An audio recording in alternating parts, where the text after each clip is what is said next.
Welcome to the Outer Realm with Michelle DeRoche and Amelia Pisano. Airing live on the United Public Radio Network, 105.3 FM in New Orleans.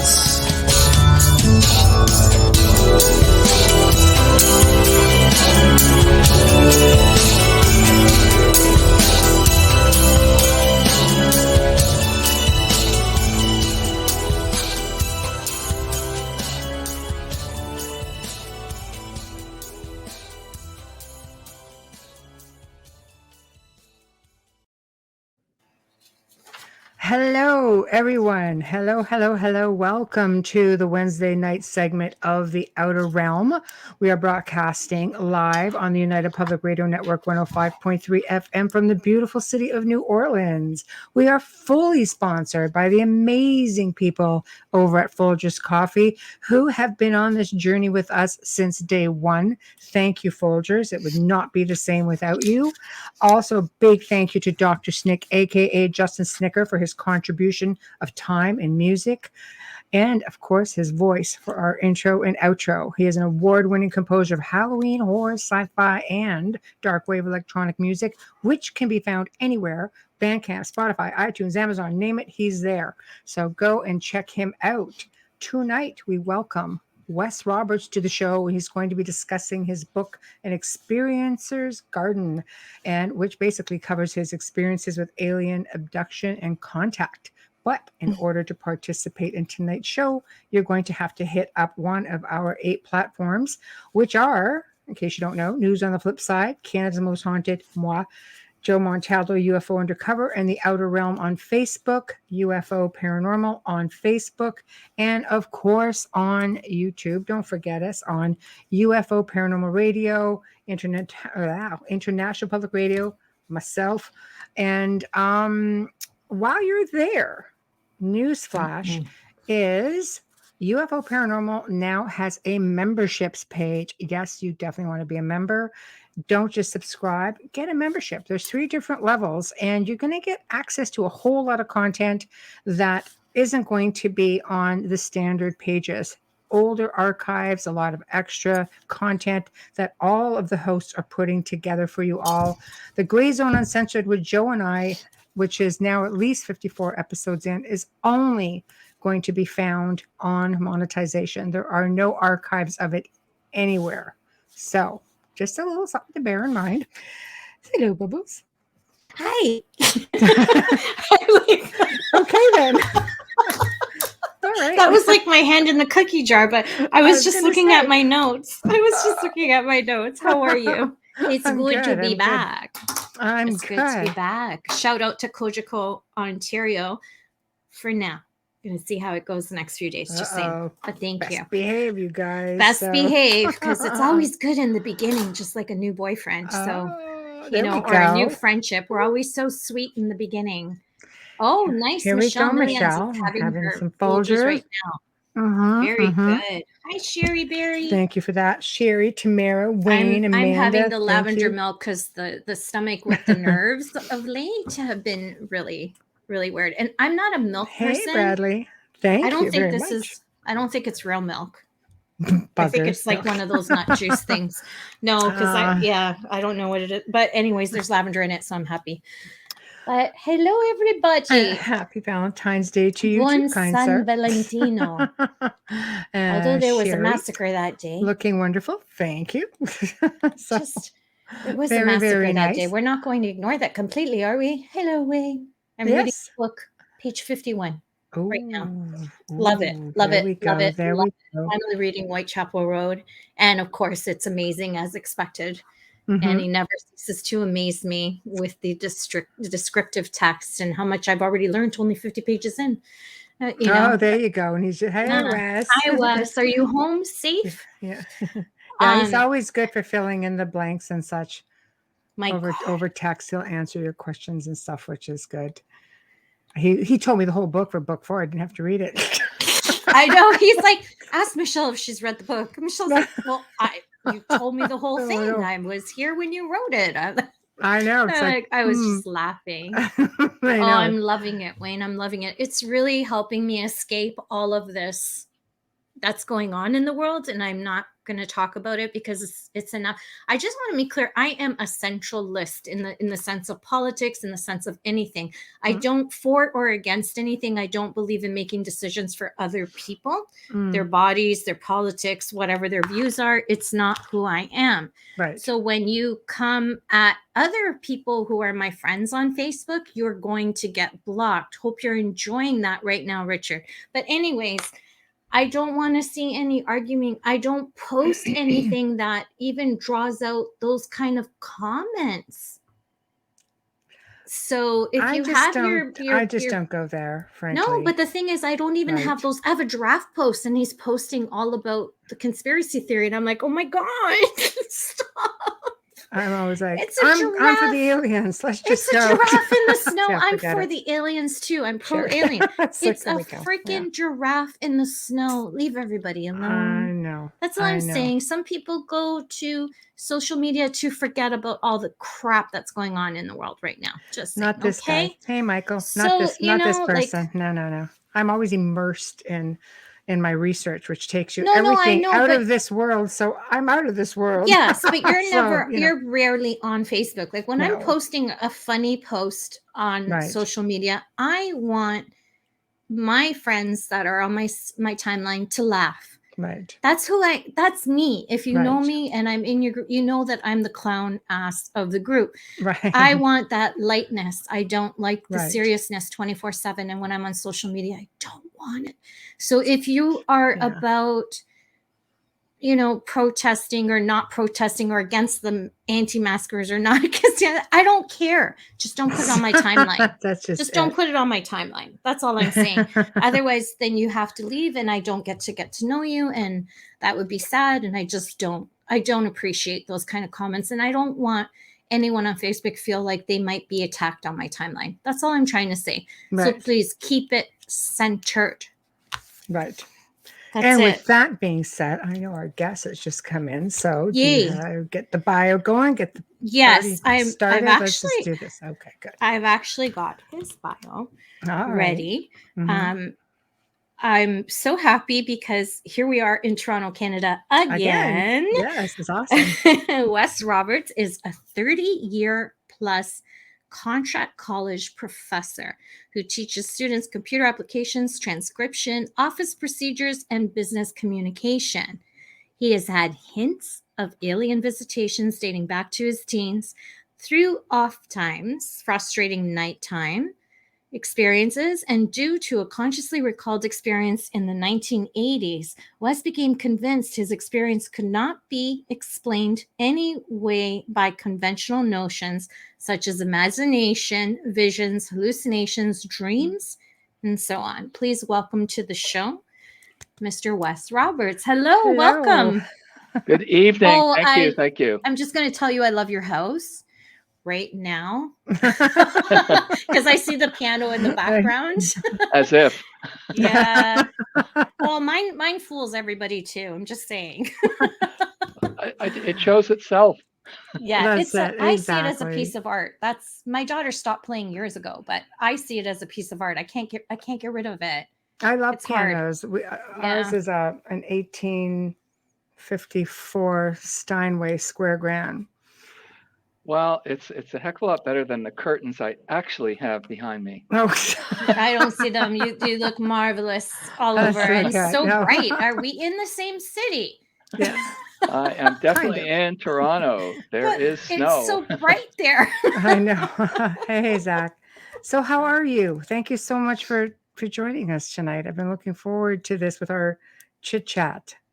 Well, thank you both for having me here.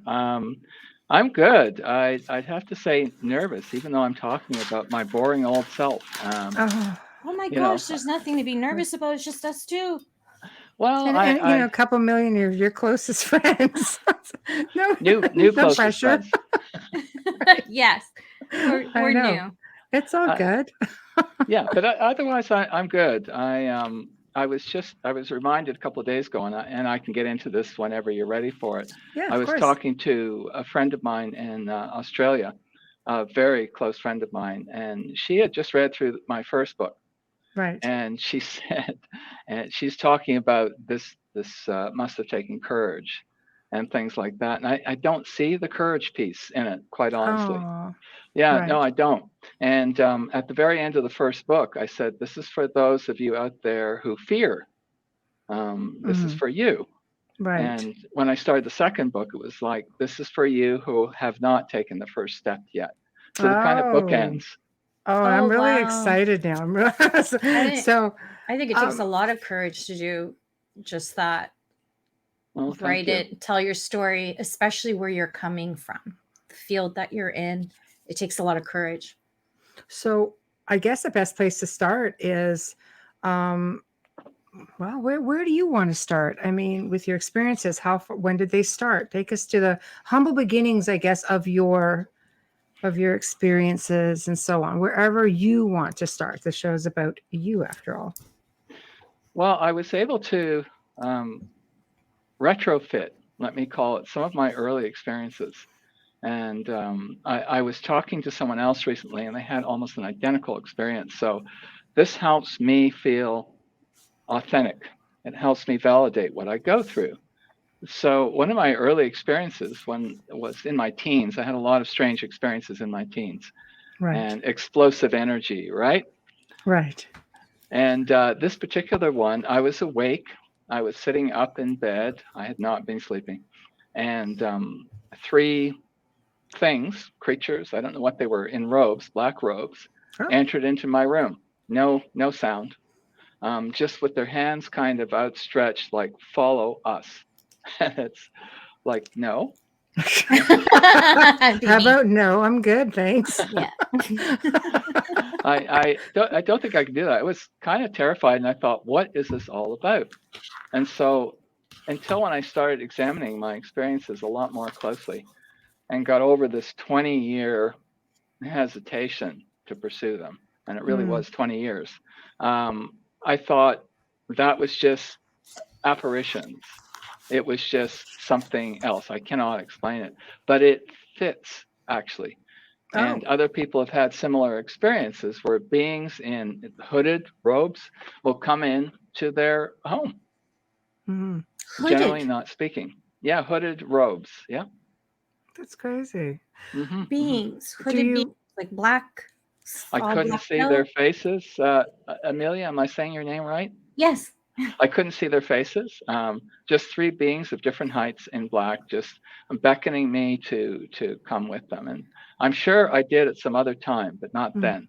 Oh, right. That's scary. It's like, but thank you for asking. That's I'm good. I think I'll just sit this one out. I'm good. I got coffee waiting, folders.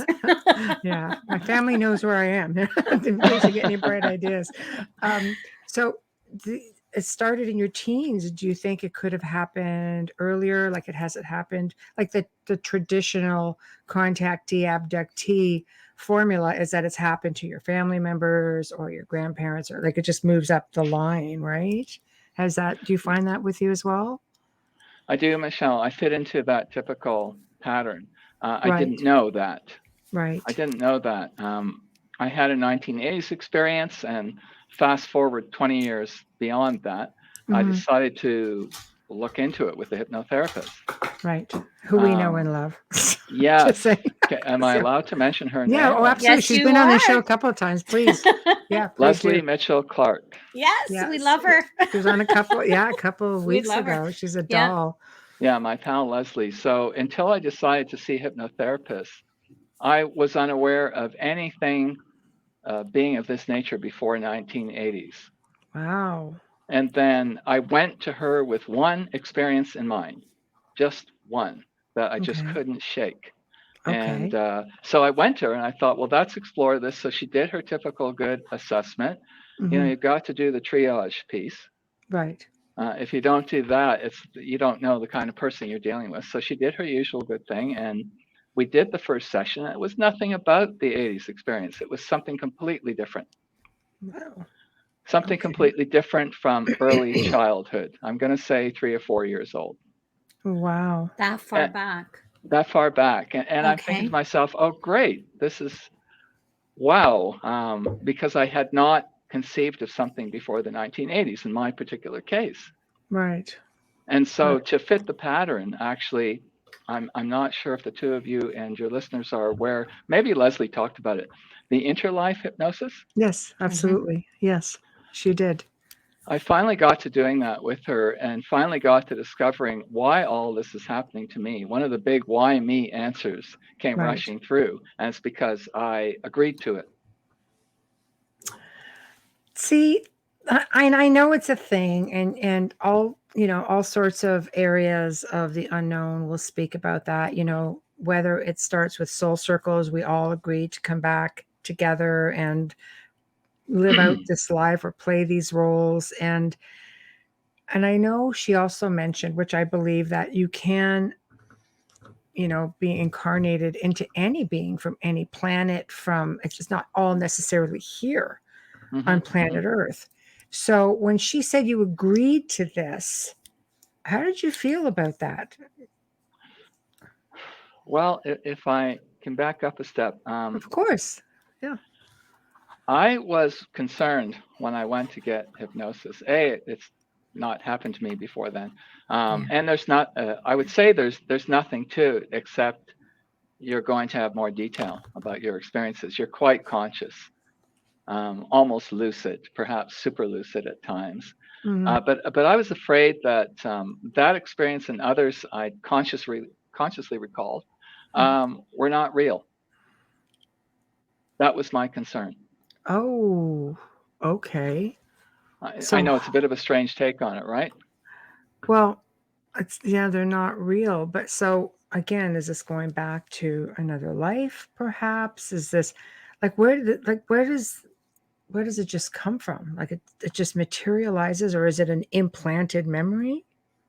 So fortunately, just to follow that thought up, they are real. The experiences are real. My concern was that they would not be, and that I was living through illusion most of my life. So I was relieved to find out that was not true. I was not living through illusion. I was somewhere between amused and weirded out by the interlife section, because at a certain point you meet with a group of beings, and they're sending you off. Kind of like Bon Voyage. If you buy into this theory, they're sending you off. Right. Everything but the champagne bottle on the side of the ship. That could hurt. I need the champagne. That's why I haven't gone. I need it too. I'm just saying, maybe I haven't gone for that reason. Yeah. If I don't see that orange label, I'm not going anywhere. Just saying. I hear you on that. Oh. So the experience, before the experience ended, I was in a council chamber, which I was to find myself in council chambers many times in these experiences. The common theme, at least for me, and I think it is for some others too. So I was in a council chamber with human-looking beings and with alien beings. Right.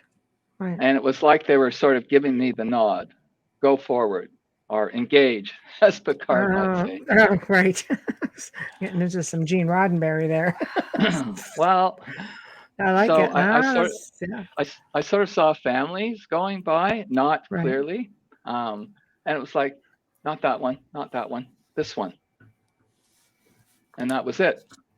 And thinking back, it's like, my gosh, I had a not father, which everybody knows, just a donator.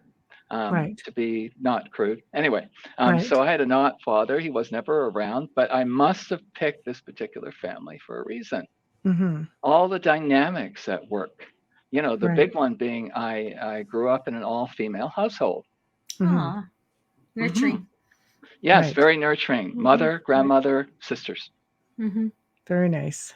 Yeah. Very nice. Yeah, and so that's sort of, that went through my life in the interlife journey. And I thought, okay, finally, I get it. I am not victimized. And I think that's a big deal for anyone listening to your show or watching your show. I am not sure how many of those folks are actually victimized or had something to do with their fates. I don't want to be outrageous, and I don't want people to feel, oh my God, he's a horrible man. But I'm thinking I reached that point of awareness. Right. And I'd highly, highly recommend anyone who's sitting on a fence saying, should I explore this, to explore it, please. Right. You might find out something very special about yourself. Mm-hmm. Oh, there's no doubt. I think, if anything, you can tap into consciousness. Mm-hmm. You know? Absolutely. Right. So, okay, that's interesting. So, I'm curious about the whole interlife thing. She went into that in great detail when she was on the show a couple of weeks ago. She's coming back in June, so I think we're gonna expand a little bit on that. So you become aware of the fact that, okay, you're at this stage now. Where do you go from here? You have further experiences? Are you more aware of your experiences now? Because let's say you're on the journey, you've opened the door. That's a great question. The first simple answer is they do not end. That's the first answer I would have. I'm not sure how others view this. I've spoken to quite a few, and I think it's true with them too. Without mentioning any of the names, but some people I personally know too. So they don't end. They're not the same nature that they used to be. I'm not sure if Leslie or anyone else has spoken about this, but they begin as abductions, physical abductions, guided journeys, if you will. And then they mature to the point where you can call yourself, I think, an experiencer, where they want your buy-in. They want you to have something to do with it. They might not give you a lot of choices. They're stage setters. They set stages. Okay. What do you mean by stage setters? Most of my experiences have been scripted. Not what I do, but where I do it. Okay. The conditions under which I do it. This is my impression. So I call them stages, like a Hollywood stage. Okay. Yeah, so they set a stage or a phase, and some of my experiences have 4 or 5 or 6 stages in them. And each one's kind of discrete, but they all blend into the overall story. And I have, for the most part, my free will. Not all my experiences are unpleasant. In fact, very few. That's interesting, because we've interviewed a lot of people on the show, and some people will have really horrific experiences. Other people report having blissful experiences, like they look forward to when their alien friends come down. They're taught to fly ships. They're taught to, given tours of the ship. They meet other beings. They've been on other planets. So you sort of have a blend of both. I do. The large majority of my experiences, if not positive, were not harmful. They were learning pieces. Okay. For instance, I was put into an airport, and this is the 1980s experience. And if this bores you, just tell me. No, nothing bores. We're very interested. No, absolutely. Yes. So I was put in an airport, and this experience transitioned through sleep, as a lot of them do, I think, for a lot of abductees. I just suddenly found myself in an airport. So that's stage 1. That's the first sound stage, so to speak. I'm at the airport. Wow. It's the middle of the morning, 3 a.m. or something. I'm standing there in the dark. How unlikely is that, right? And I'm looking at planes take off.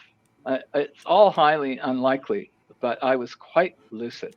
And I'd have to point out that the difference between dreams and hallucinations and what folks like me go through is day and night.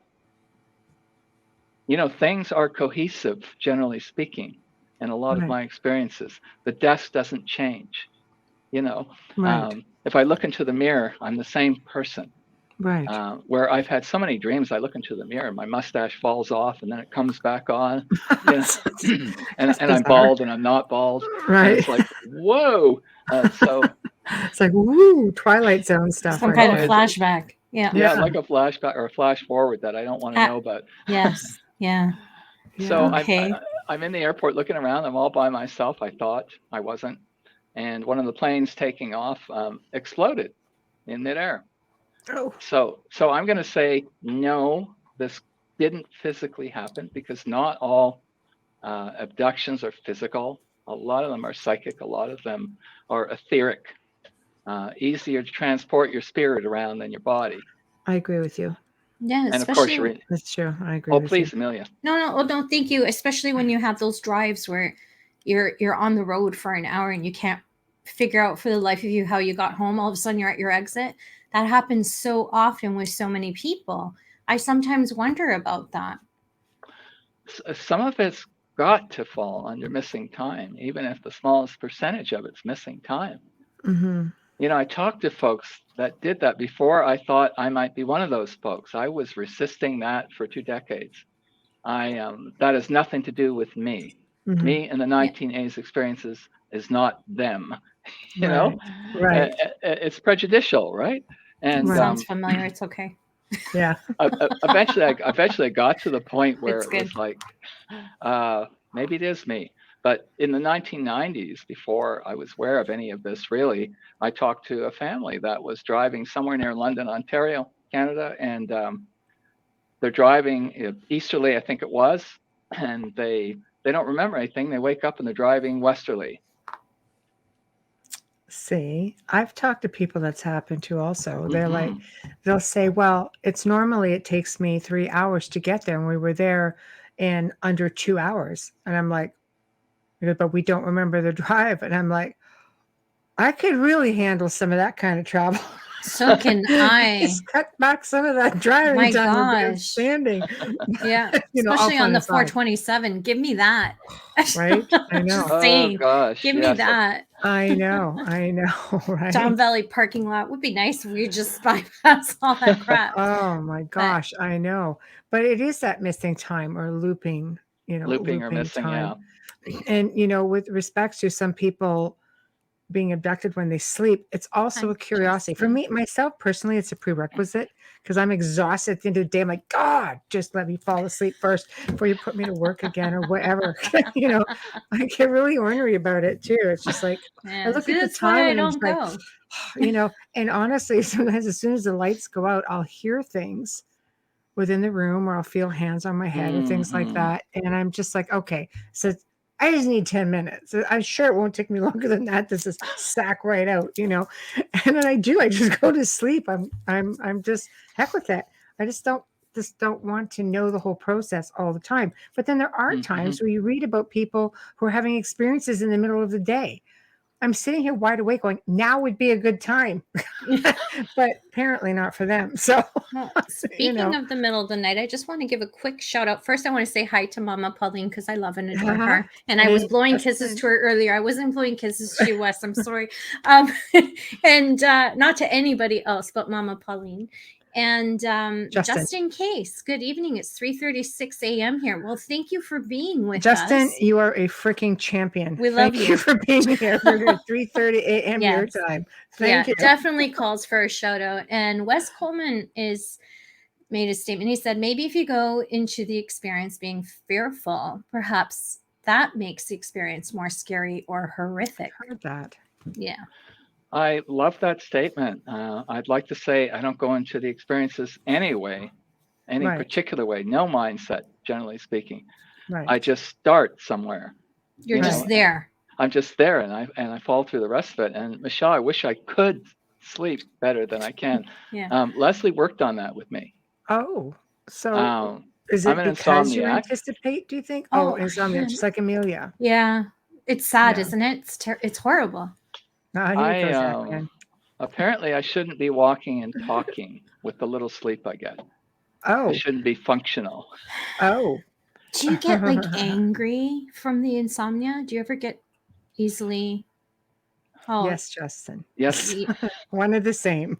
Yeah. It's your lucky night for waiting till 3:36 in the morning. I do. And Tamara has insomnia. See, I wonder if there's a link there.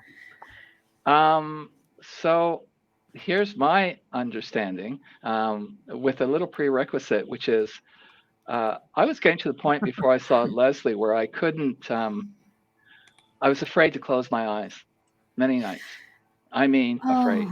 Oh, I'm so sorry. It was bad. So my ex, Elizabeth, came into the room one night when I'd just fallen asleep, but I was terrified to close my eyes and fall asleep. So she had just walked in, and I bolted upright, sitting upright in the bed, and I pointed my hand at her, and I said, "Who are you?" Ooh. Wow. Oh, yeah. So she slowly walked over to me, and it's like, boy, you are losing it. And I was. So Leslie we tried to talk to these beings, one in particular saying, well, Wes is this human thing and he does need sleep.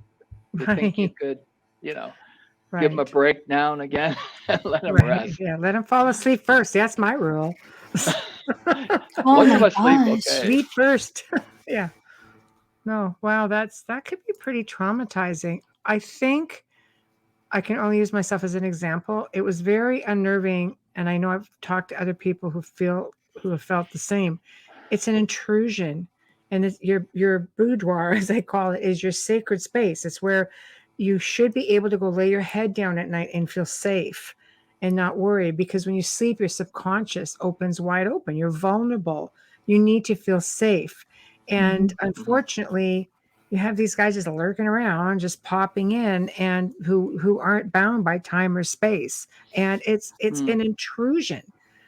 Like it took me a while to come to terms with that, and a lot of work. Amelia and I worked on it. I've talked to other friends of mine who were involved, or abductees, contactees, experiencers, and I finally came to ease with it. And it wasn't easy, but once I did, now I just blapper it off. If I hear they're in the house sometimes during the day, and I'll just blap off like, not in the mood or whatever, or just like, okay, You communicate. Yeah, I do. Your needs. And you know what? It's I feel has been a game changer, because I've just been more, I guess, of a team player. Is that maybe what the ultimate goal is? Just coming in because they want you to be involved, or, they've got little jobs for you, or whatever the case may be. So I'm wondering, it's like what Wes's comment was about, if you go in fearful or, on edge or just mad, because some people will go in and like scope, it's just like, we're not doing this. And they, they get ready for a fist fight, or they'll try to hurt them or lash out. I think the very first time I ever had an experience that I can recollect, I felt hands on my head. And the first thing, the only thing, as I was laying on my side, ready to go to sleep, was, it says, touch me and I'll snap your neck. And that's seriously the way it was, because I didn't know what to expect. I didn't know. It was a first awareness for me. And I couldn't get out of that intrusion mode. Their hands are on me. You're touching me. I'm in my space where I'm supposed to feel safe. I can't see you, and this is a bother.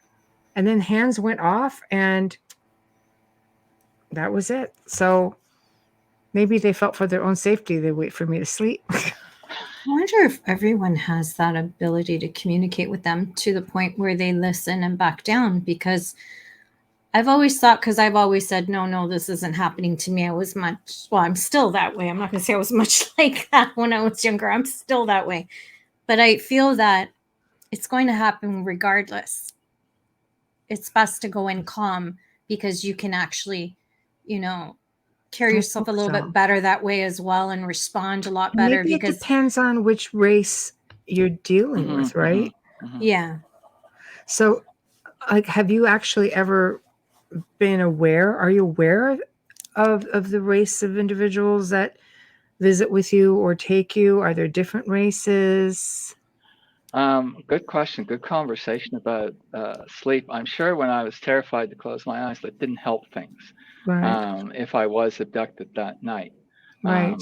And just to comment, Amelia, on what you were saying about communicating with them, I try. I must be stubborn, because if I don't know it's working, right, I don't trust that it's working. If I don't have verification that I reached them, this is my little thing. I think you have to trust your own instinct. That. You have to trust your own instinct. Yes, I can totally understand believe that. I want to back up 1 minute to the hooded beings. So we have a couple comments with that. One is Lisa, of course. She's going to be on coming up in April or May. I don't have my book in front of me, Lisa, so I apologize. Amelia, go ahead. Sure, thank you. Lisa Savoy says, the hooded beings I see are reptilian. I will go with them or they'll carry me out. I know, that's kind of creepy. Sherry says, with her experience with them. Sherry says, I can relate to the hooded ones. Always 3 of them with 1 forward, no faces, all telepathic. I think that's a big commonality, is the telepathic. And Lisa gives you gives you 2 thumbs up. Wes Roberts is the author of An Experiencer's Garden. I read it. I highly recommend. It's a great book. Thank you for that. Lovely. Well, and we Tamara know also Justin's said very it excited about it. Yeah. Justin was very excited, yes. And Tamara writes, I think it depends on which ones, meaning the races. But most anyone from I've known or I've spoken to has mostly been experiences with Greys. And they seem to be very similar with the Greys, the experiences. So that's interesting that you mentioned that. The Greys, to me, if they have ever been around, it's kind of rare in my case, are helpers. That is all. Like assistants to the not doctors. I've had a couple episodes with doctors who are not doctors. So the Greys seem to be helpers, and I believe I'm involved with, they sometimes call them tall whites or Nordics. Yes. Yes. Commonly. And I don't know if Leslie told the story that in my first or second hypnosis session, I met who was to be with me my whole life, someone I call my twin. And she is one of those beings. And I met with her in just about the first regressed memory I ever had with Leslie. And she's been with me since then. And she keeps showing up in the most bizarre ways. My friend in Australia saw physically with her eyes, saw her. I don't see her like that. She appears in my dreams. She sneaks in as one of the characters. And she's so outstandingly different because she's 8 feet tall. Right. And it's like, you're not hanging with us. Like, this is not normal. Difficult to miss her. Right. Yeah, the Nordics are wonderful. They're very beautiful too. Yes. Right. Reptilians, I cannot say. Leslie and I have interviewed a lot of people too, and some claim flat out reptilians are the nice guys. So there's a lot of this about reptilians and insectoids and so on. There's a lot of controversy out there. I have a different experience. I think I'm just going to leave it there. But again, I guess it's like any other race. You have your maybe your good ones, your not so good ones. You know, I mean, I know, like, in 20 years of working in my field and helping people who have, attachments, and again, attachments, depending on if you're dealing with a religious person, it would be demonic. If you're dealing with a ufologist, they might think it's a reptilian or draconian or an archon, something like that. And they're usually pretty aggressive. We haven't encountered, and in my 20 years, I haven't encountered too many people actually who have said reptilians are wonderful. It's like, so I don't think they're in my life, so I can't really. It's hard to say, right? Yeah, I'd love to definitely, anybody out there who's had like nice reptilian experiences, Lisa, if you're one of them, would love to talk about it. It's or experiences with both, because you'll hear one or the other. You'll say, I have great experiences, or I have really terrible, horrific experiences battling them. And then it's like, well, wait a minute. If there's both, why are you only seeing one side of the race? Yeah. You never hear anyone say, I've had both good and bad experiences with them. I have primarily the 2 races. One are the Nordics, I believe, and the other is they're just, I call them the brown-skinned people. I don't know what to call them. They seem to be involved in not too pleasant experiments. At least I've had one that was not too pleasant.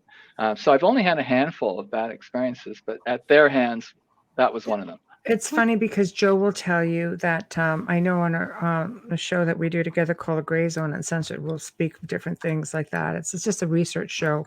And the smaller brown aliens, they're called like a cleanup crew.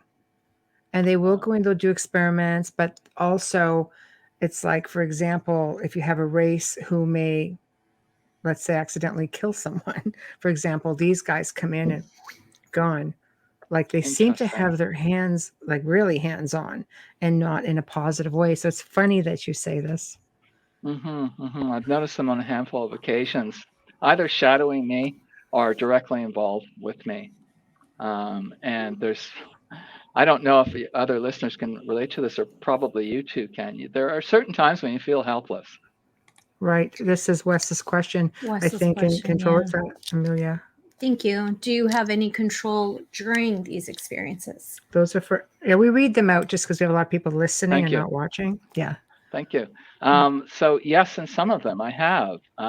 What's funny, and Leslie laughs at this too, is if I catch on to the fact that I'm involved in one of their scenarios, and I start to call BS on them. Stop. Transition time. Wake them up. That's happened a handful of times to me when I've called BS on them, and I said, "There's something wrong about this." Right. Like I'm at a birthday party and I'm 14 or 15 years old, and all these robotic looking children with the party dresses and all this like stuff. You can't tell the difference. Right. Like, and I have to go up. I'm required, I'm told in my mind, I have to go up and see all of them, look at all of them, kind of introduce myself to them. And at a certain point I said, I have a feeling I'm being watched. There's something behind me watching me. And it's like, boom, he's out. Pull him out of the experience. So is that like, are they putting you in scenarios just to see how you react, or are they putting you in scenarios to test your resilience? Like, why do you think they keep putting you in these obscure different experiments? I think I wouldn't call them voyeurs. That's such a plain term in this context, but they're interested in our emotional response. That's the best I can tell you. They're interested in our emotional response. How am I responding to what is apparently my birthday party? Right. How am I responding to a plane that blows up in midair? Right. How am I responding to being put in an apartment that's so pristine, it looks like it was just created before I walked into it? Right. How do I respond? How do I respond to a rotary phone? Right. Which has occurred in about 3 of my experiences, a rotary dial phone. Really? Wow. It's like they need to update their programs. Some of them are still caught in the bad 70s era. Maybe it's a nostalgic thing. Maybe it's to bring you a sense of calm that we've been with you since this time. Like it's almost a timestamp. Yeah, to say this is when, That could be. That's a really good thought, because in this key experience in the 80s, it was there, and literally a little black book. Literally. That is definitely those times. I mean, I understand that I was born in 69, so I was growing up in the 70s, and I was in the middle of Imperial and Metric, and in the middle of rotary and push button phones. Sure. So I had the beautiful experience. Yeah, I had the beautiful experience of both, which is why I'm so messed up in measurements, just saying, to this day. if it has to do with consciousness, because you read so much, and there's been so many contactees, etc., who have basically stated they want to see, we're here on this alleged prison planet until we reach a certain consciousness, until we've evolved to a certain point where I guess you graduate, or you don't have to be here anymore. Or I've had other contactees say, well, they want to see and test our will and our, let's just say, I guess, our reactions to things, because if the time ever comes where people have to go off world because something's going to happen, there's so many stories out there about UFOs coming down. Preston Dennett had spoken about one where an island volcano in South America was about to blow, or Mexico, and ships came down and over 1,000 people were rescued. And this other contactee said, she goes, well, they want to make sure like you're not going to be volatile, get on the ship and try to kill them. Little grays are frail. And other people are like, no, they're strong. I'm just like, which freaking is it? Because and how many of them are there? It is. It's really hard to get an understanding of that. But the message of evolution, awakening, and consciousness seems to be a real big one. I totally agree with that statement. That's why I think I woke up at a certain point. So the experience in the 80s didn't wake me up, although I was told later by my twin, it was kind of like a false flag, a red herring. It was just to get my attention. It was pretty weird and involved to get my attention. It was 5 stages or phases long. And even my partner who was sleeping beside me felt something had been going on in the night, but she was shut off, or switched off. And I'm sure you've heard that term before, right? Yes. Right. Yeah. So she was switched off, but interestingly enough, her hearing wasn't switched off. It's kind of like a whole Matrix thing, right? You kind of plug in. That's scary, though. She was catatonic. But you can hear everything. But you could hear. And so apparently, and I didn't get this till years later through Facebook, she's saying, oh, yeah, the 1980s experience. And she begins to tell me something I don't remember at all. And it's a second 1980s experience with her laying beside me that I'd not recalled. And I don't know if I'll ever be able to, even under hypnosis. So she remembers that because, again, she couldn't move, but she heard me in the other room talking to them. It's like sleep paralysis. You're aware of everything that goes on around you, but you cannot react or move. You're just still, but yet you can hear. Do you have the urge to want to move, though? Because you can't You can't force yourself to do it. It's hard, though. It's happened to me twice. That's scary. I have a question for you, and then I'll read Wes's comment, and we have a few more in the chat room. I've always wondered, and I don't know why I've never asked this question, but I feel so comfortable asking you. When you have these experiences and you feel that you're taken mentally, psychologically taken, and they create these like matrix rooms or these made up facades for you. Have you ever been taken where you've woken up and you're actually on a different planet and aware of it? Or is this always happening in a craft? It is not always happening in a craft. Okay. That I will say for sure. A couple of times on a different planet, where one of them I had the rare opportunity, I was so lucid, I was able to ask them what could they do. And one of the questions I asked them, if they could bring somebody back to life. Oh, don't ask me why I asked that. It's crazy because this was in another world, looking at other beings who were working with holographic images as if it were something we did every day. Even the kids, the younger ones, were doing that. So some have been on those planets, some have been on this planet, some have been on some stage, and I wish I could tell you where they are. Like the apartment I went to in the 80s, is it real? Or is the whole thing a construction? And when they put my ex-wife in 5 or 6 of these experiences, none of which she has any notion of even today, but they put her in 5 or 6 of these, and Leslie and I have talked about this. Was that her? Or was it a hologram? Like, was it her? I mean, Michael Jackson's still doing concerts. So was it her? Was it her? Doesn't mean that she couldn't have been there and not had a recollection. I mean, by all means, she could have, And I think that's it exactly. I would swear to 2 or 3 of the experiences, swear up and down that it was her and our emotional ties. And we were separated for a time during one experience, and we were bawling our eyes out, and then we were crying our eyes out at the end. It's like, that was her, I would swear it was her. And other times it just put somebody there. Like the mother of 2 alien children that I was taken to see. She was just there as a figurehead. She didn't talk or walk or do anything. She just stood there. And I'm thinking she was not real. Oh, that could be. And these alien children, you were brought to see them. Why? So I've been brought to see what I believe to be alien children several times. Leslie and I have talked about it. I can't swear it is so, but she would say they're hybrids from me. That was my next question coming, but I was kind of walking on eggshells with that one. Oh, it's okay. What does that do to we've you had stories like that, emotionally? It's confusing to me. I'm not a parent. It's tough because they're considered to be your children. So like, what now, kind of?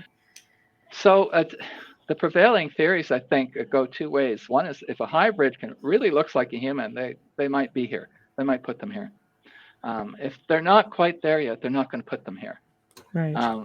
So those are two sort of divisive theories. But in this case, with the mother, who is not their mother, it's two perfect little blonde kids, twins, boy and a girl. And a mother, an apparent mother. I don't believe she and I were connected, but do I know? I do not. And they were just scurrying around, something like normal kids, except for their eyes. You know how the eyes, it was the eyes thing. Yeah. Always is. Yeah, the eyes. Yes.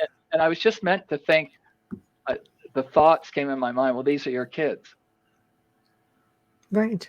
Yeah, with the telepathic communication. So you probably weren't wrong on that at all.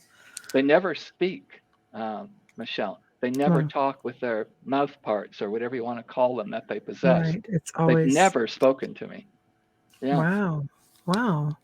That's interesting. Wes's comment, I'll put it back up.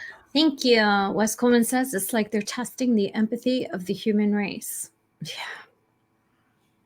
I wouldn't disagree with that on some levels. Are we that way? Do we have enough empathy? Do we have enough passion? Humanity? And then I think, do I want more humanity?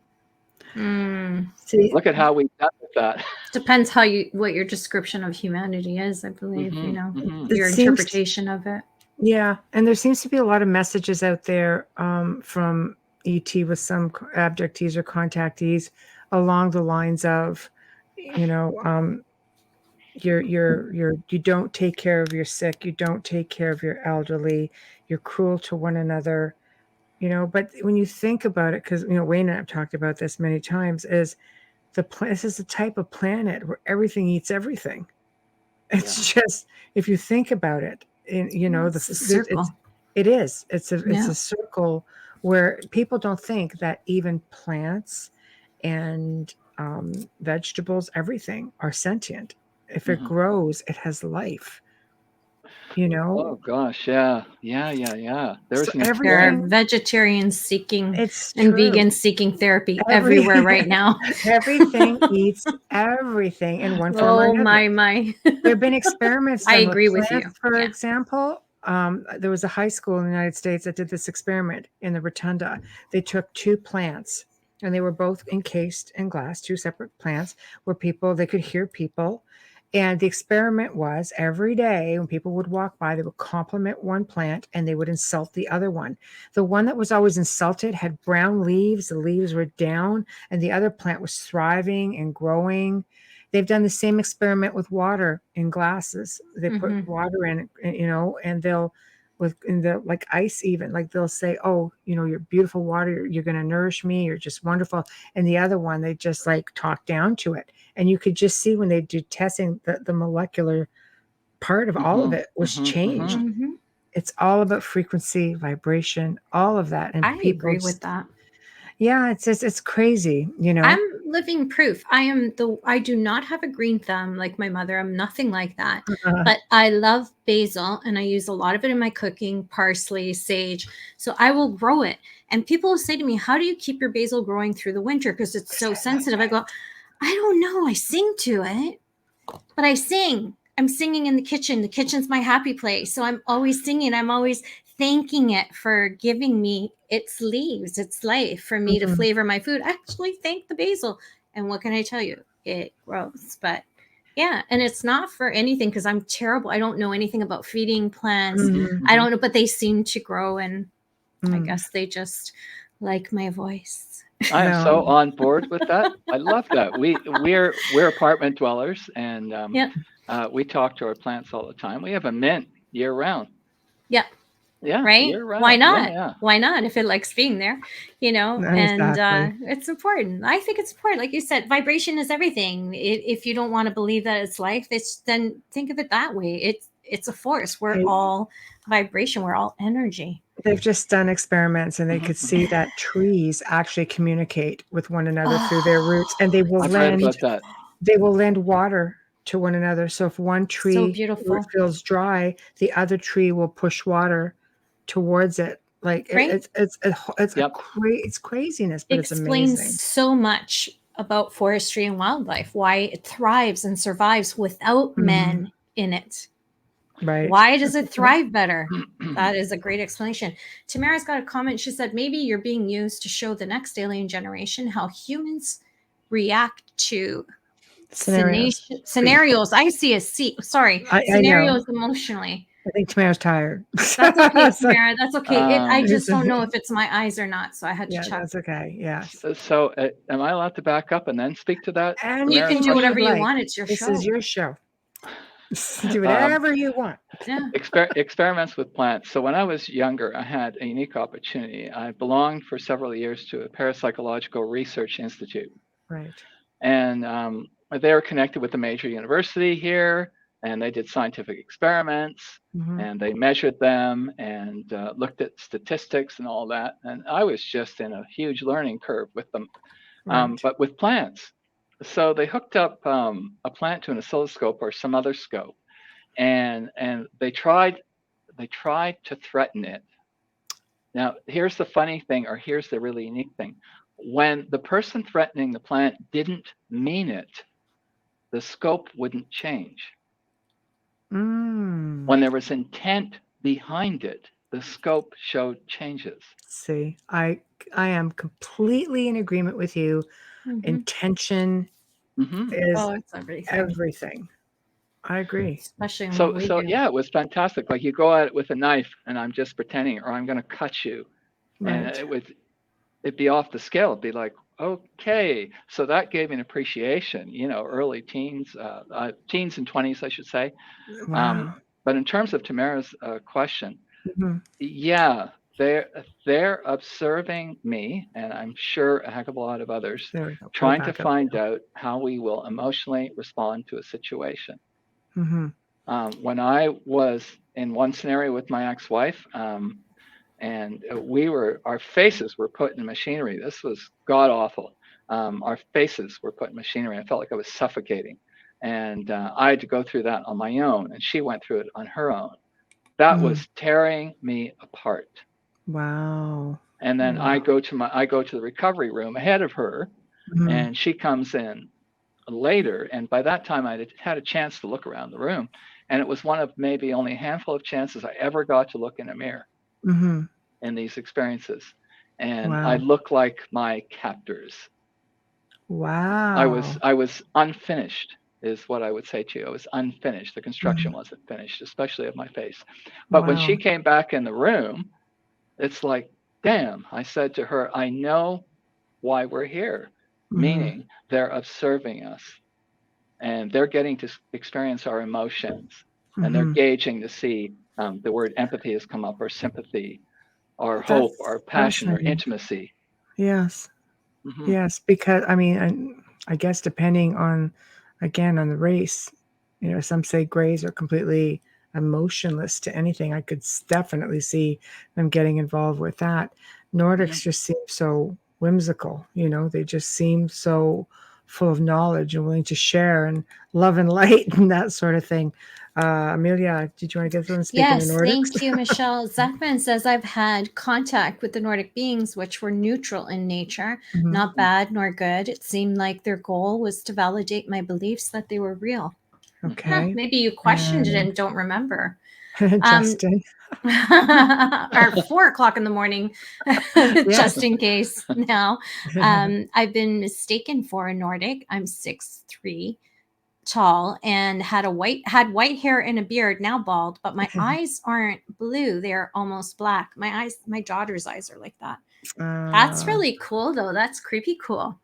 I can comment on that when you get through your next set of comments. Please go ahead. We'll just finish off with this one, and then you can go. We're back to the plant says, yep, that is also the case when the person left the room and only thought about hurting the plant. The plant would react even though the individual wasn't there physically. Poor plant. I can't hurt a plant. I hurt when I pick basil. And you eat salad. And I know, but know. it's different when someone else is doing it, right? I'm one of those. Like when I'm the one picking the leaves, I'm just like, did that hurt? Well, that's what Justin says. Yeah, he's a vegan. Justin is a vegan and 10 years now, and said carrots probably scream when we rip them out of the soil. We just can't hear it. I'm never going to eat carrots again now. So we'll let you jump back to your. Oh, it's okay. I'm loving this, and I really appreciate the feedback, and both of your sets of comments are important to me. Okay. I'm in learning mode every time I get to do this. Aren't we all? So are we. You're teaching us as well. So the plant, we're both vegetarians here. So my partner Anna, when she goes to harvest the mint, I can't stand it. Oh, okay. I won't do it. Are you feeling the vibration? Are you feeling it, or is it an empathy? It's more of an empathy. I don't think I'm feeling it. I would not go that far, but I just can't stand it. I said, no, you can't. You'll hurt them. You know. I'm like that with my basil. I know people are thinking this person is whacked. I'm not. No, I don't think so. I think people are getting a better understanding of that every day. I mean, if you think about technically with religion, saying grace before dinner, being thankful for the food, and the food in turn will nourish you, and apparently is supposed to taste better. Just that also comes from a time where they used to hunt their own. Also, right? Yeah. Okay, Tamara's. Tamara says, because the trees have communication throughout a forest, I was told by an elder who worked in the forest that the forest speaks. Be careful speaking back. Ooh. That's now I want to go hiking. We love going hiking, and we're aware. We're always hoping we'll see nature spirits when we're out. But because some of them are really impish, they just won't appear because we want to see them. It's true. It's true. The elementals. It's a careful what you wish for thing, isn't it? They're actually very sweet. Some of them can be. Some of them, not so much. You know, I mean, when I was in Scotland with the Fae, there was a place which it was just to make offerings to them because they could be a little bit hostile. Yeah, they look like just big round circles of rock that would just go and looks like a swirl, and you could walk through and you would just leave offerings on the different stones. And it was in the Highlands in the Isle of Skye, and then the Fairy King's Grotto was up at the top, and you see this crazy looking thing, but it's a really big belief. Like there's so much out there that we are not aware of, but it makes you wonder. I mean, you're dealing with interdimensional beings, extraterrestrial beings, maybe, or interterrestrial, since some of them are here and they're underground, or there's so much that we don't know. We live in a world that's largely not consciously experienced, unseen, I would say, unnoticed. And I think, my big deal, my job in becoming awake was to pay more attention. Right. And when I talk to friends or people I occasionally mentor, I'll say to them, we are bombarded with impressions and input. We just don't tune in. Right. We don't tune to those signals or those frequencies, or we just let it go by because we're so focused on what's manifest. And what is not manifest is the large part of our universe. I definitely agree with you. I think that we're kept so busy in life besides that we just don't stop long enough to really pay attention of our surroundings.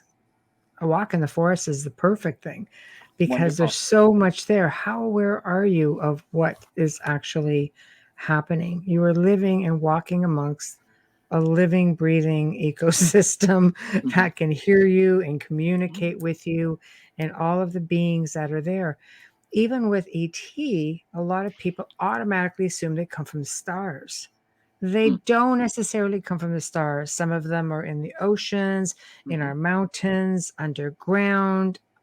Many of them were here long before us. Extraterrestrial, interterrestrial, are in different realms.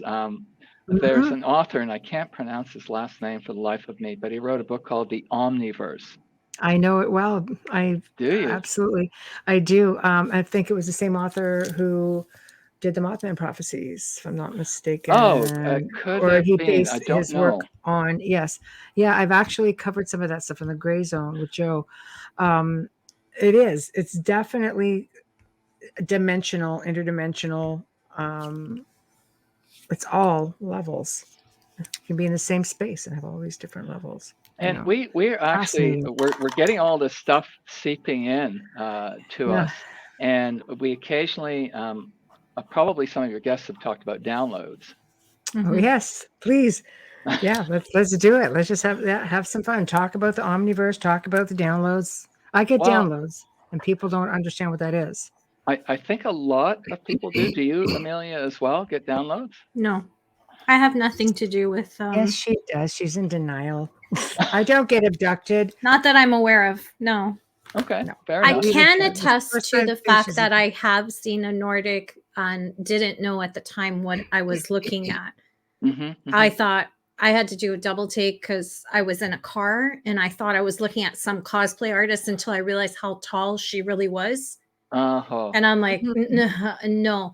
And everybody around her is walking and no one's staring at her. I'm like, what? Oh, this is just, when you just know. Yeah. It's almost like there's a glitch in the image and it's just like a hologram. And it happened so fast. And I didn't think about it until I started to learn more, and working with Michelle, and then through our guests and through I've been doing radio for years. So through other guests, I've learned a little bit, but honestly, at that moment, I did not know what I was looking at because it was making a left turn. It was a main street. You're catching that corner. And then I went, what the hell? Why isn't anybody staring at her?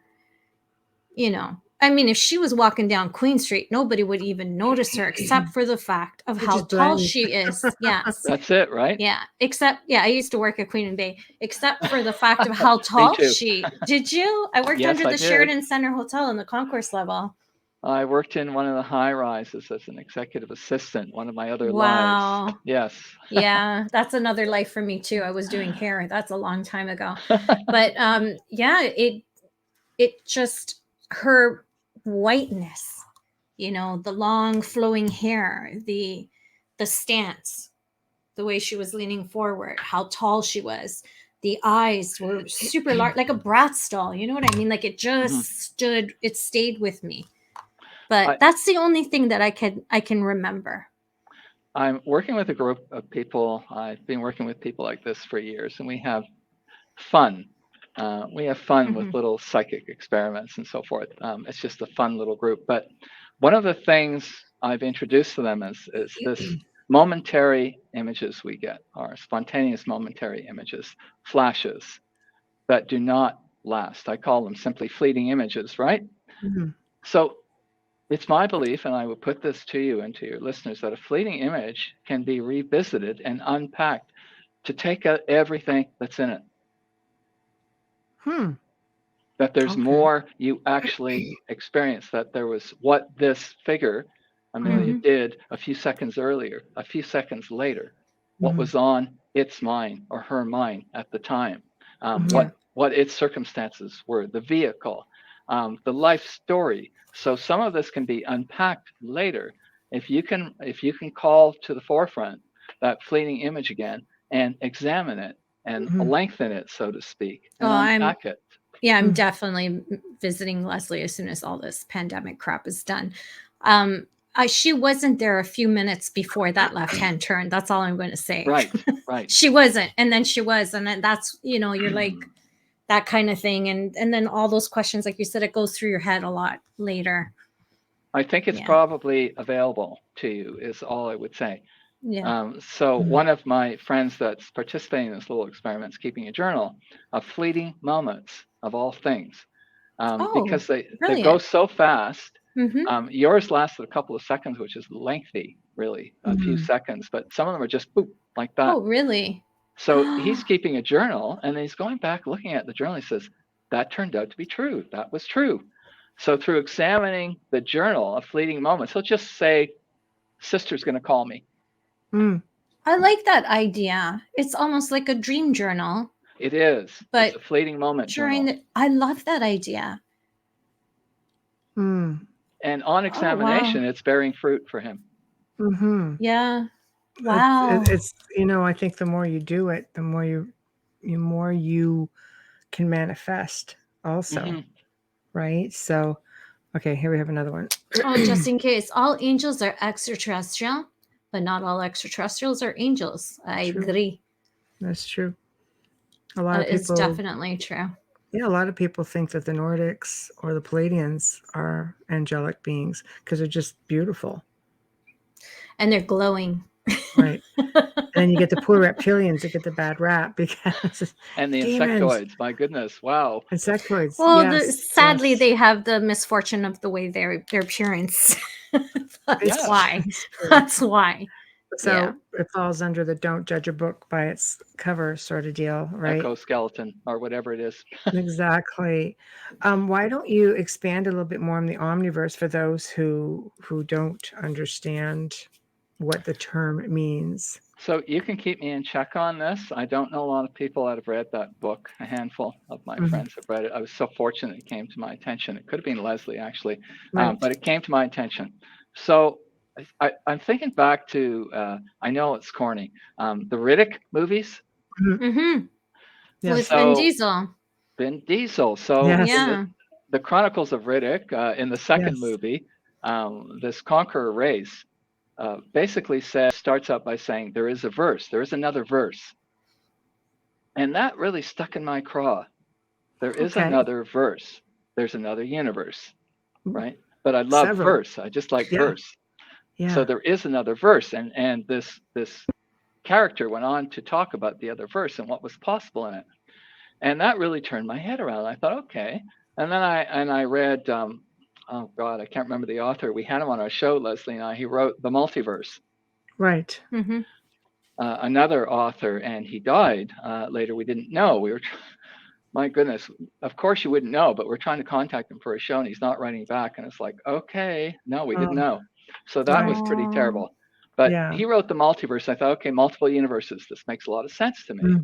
And then the omniverse is multiple universes plus the spiritual realm, is how I understand it. Yes. So it is mutually inclusive, all possibilities, including the spiritual realm. That means to me that alien life forms, and apparently they can do this, can walk in and out of what we call our afterlife. It's kind of scary when you think about it in a way, because it's almost as though nothing is sacred. No, you've got Riddick in my head because Vin Diesel, most of the films he does, he wrote. I knew he wrote some of them. I didn't know if he wrote that one or not. I don't know. I mean, I love Vin, but he's not the greatest actor. 20 American science fiction film. Yeah, I have a feeling it just makes you wonder if he had anything to do with that. Oh my gosh, him as and an Christopher experience. Nolan and James Cameron and John Carpenter, you can start to rhyme them off, right? Gene Roddenberry. So everybody knows that Gene Roddenberry. Well, anybody in the field knows that Gene Roddenberry met with the Council of Nine before he came out with Star Trek, and his mission was to make the world aware of extraterrestrial beings and other life forms and where we should be going in the future. And he died before he was supposed to meet with them again. Gosh, Leslie talks about that a lot. The Federation. Yes. Yeah. David Twohy.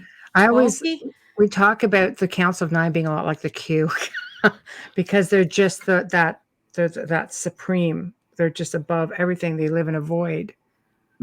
So it's really deep, I'd look deeper into this David Twohy. I think I'm pronouncing. Director, is it? He's also he also wrote it. Oh my gosh! He said Riddick is written and directed by David Twohy. Okay. So you've got to wonder where he's getting that imagination from. Where a lot of people get it from, right? Yeah, exactly. Well, like Michelle said with Gene Roddenberry, that's why now I pay more attention when people speak of films, because I wonder, all because of what Michelle has told me, because I've never watched Star Trek. I actually watched my first episode a couple weeks ago. It was so far ahead of itself, right? I did, yeah, I caught it in real time when it was on, and I introduced Anna, my partner, to it. She didn't know anything about the Star Trek world, and Does I she introduced like her to it? it 2 or 3 years ago. Oh, crazy about it. I hate it. I hate That's it. funny. Not the original series, though, Amelia. No. Crazy about the Chris Pine stuff. Okay. No. Yeah. Okay. The new version. Yeah, newer Right. versions. Yes, because Next he's in the new generation. version. Well, then she likes Okay. Wonder Woman because he's the Oh, love yeah. of her life. Yes, Yeah, yes, I yes. love Marvel too. I think Stan Lee was ahead of his time as well with many of the comic books he wrote. He wrote a lot of those in the 70s. Well, just talking about superhumans. Yes, Stan Lee was speaking to Superhumans, superhumans. Iron Man. Yeah. Yeah, So, and then DC Comics as well with Superman coming from another planet. You know, and it touches a part of you that's got to be reality, in my opinion. It touches a part of you that's eternal. mhm, You know, it touches your spirit. mhm. I And agree. yeah, when Anna and I talk about this, it's like, well, we met under unusual circumstances. And I said, did we? I said, I'm sure our spirits met. And then booted our butts to find a way to do it in real time. Mhm. Mhm.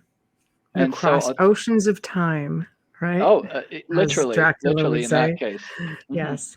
Yes. I agree. I agree with that too. I think some souls just stay together, like Bubbles and I. yes, We go know we've had it a back. lot. Yeah. No, but seriously, I think it's I think you're onto something with that. And I also think some of these, a lot of the films that are out there and books that are out there are from experiencers, whether they know it or not. It's their Sure. way of delivering the message. Some people believe they have, they are abducted or contacted much for just, if anything, solely the reason to deliver the message. Hmm. And they're given more information than some of us are. I feel very strongly about that, and I'm so glad that you mentioned it. I just do this to share. There's no other agenda. Right. Mm-hmm. I agree. You know, I just do it to share and to grow. And Mm-hmm. what my first hypnosis session, I've always been a little psychic. I found out when I was a teen that was part of what I was. But the first hypnosis session really kicked it into high gear. And Right. Leslie's fond of saying, well, a psychic person. I say everybody's psychic. It's latent, Yes. you know. Mm-hmm. But a psychic person broadcasts. They really broadcast. It's true. It's true. And I also think with what you were saying about being allocated, it's just like, okay, you're going to be given this information, go out and do it. Some people keep it to themselves, like you say. They're afraid, they're fearful, they don't know what they're supposed to say. Some people have been told, well, you do that and you have the military at your door, and it goes back to the Area 51 days, where everybody's scared, men in black showing up. Like there is genuine fear about this sort of thing. Why don't you touch again on downloads? What exactly are downloads, and have you experienced them? And should people be okay with it, or should they be concerned with it? What comes with that responsibility? Yeah, I would love to talk about that. I could talk about that all night. It's Excellent. so important to me. Right.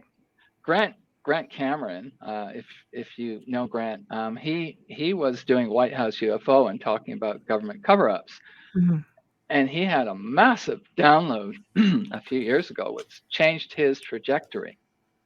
Oh. And he'll talk about it. Right. He feels experiencers are here to impart very important messages, like we're frontline. I'm not sure I see myself that way, but Grant does. And so a download, in short, is you receive a truckload of information in a few seconds or minutes that you cannot process at the time. Right. Or ever sometimes. Or maybe you spend your life doing it. And so a download to me is a much more direct form of communication. It's without bias. Right. It's without blockages. Right. It's without obstacles. It is mind to mind communication. We're not used to that at all. This is not how we're built, not how we're wired. And so it goes into the deep subconscious until such a time as we can begin to unravel it like a ball of yarn, piece by piece, to see why it's meaningful for us. And downloads also tie into sometimes the ET agenda. If they think you can't handle a thing, they might put it in a download so it can slowly bubble to the surface and be processed. Do you think maybe, Wes, it's because our physical brains just cannot take that information to process it? That there's so much information, it's just so advanced that it has to be given to you in bits and pieces? I think that's partly it. I'm not sure if this is relevant, but I got to throw it out there. Of course. Last year, I took 2 intensive remote viewing sets of workshops. And this was enlightening to me because I'd always wanted to do it. And I wanted to know the methodology. And I wanted to know why it wasn't psychic, because that's what I've come to rely on, my intuition or my psychic sense. So I took this, and one of the things that became clear to me is that we objectify a lot down to 2 dimensions. We do. For instance, a flat screen, like we're doing right now. Is there feeling behind that? Yes. Yes, I'm in touch with the 2 of you. Yes, I agree. I can feel it. I can sense it. It's exhilarating. Right. Thank you. Oh, it's 100%. I have to agree. You're picking up all the energy amongst the 3 of us. It's really beautiful right now. Right. It's fantastic, this group dynamic, and maybe others are joining in. But we objectify. We write things down in 2 dimensions. We deal with 2 dimensions most of the time. Some remote viewers would argue that there are between 8 and 12 dimensions. Yeah.